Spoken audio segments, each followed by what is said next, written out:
is their goal to be superior, or will they accept an average result? An average result is quite good. You Sure, know, yes.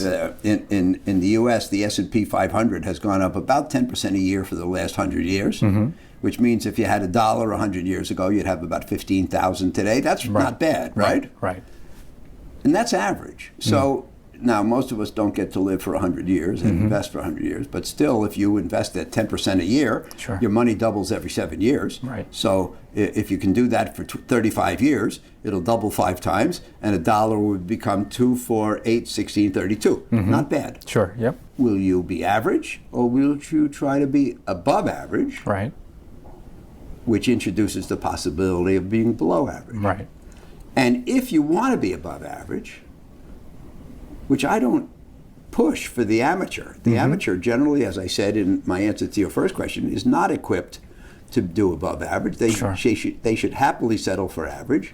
And the great thing about being average is that you can achieve average results for sure through things like index funds, Sure. and at a low cost. Right.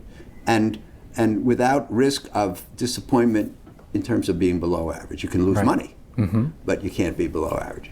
Anyway, if somebody says, no, I'm not going to settle for average, I want to be above average, I know I might fall short, then, now that leads to the memo.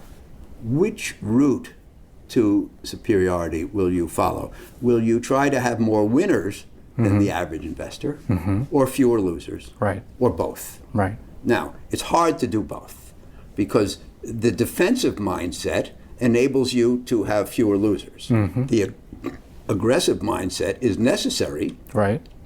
to have more winners. Yes. It's hard to do both, because it's hard to incorporate Right. both the defensive mindset and the aggressive mindset. So Right. you should say, what kind of person am I? Yeah. Which is a better course of action for me?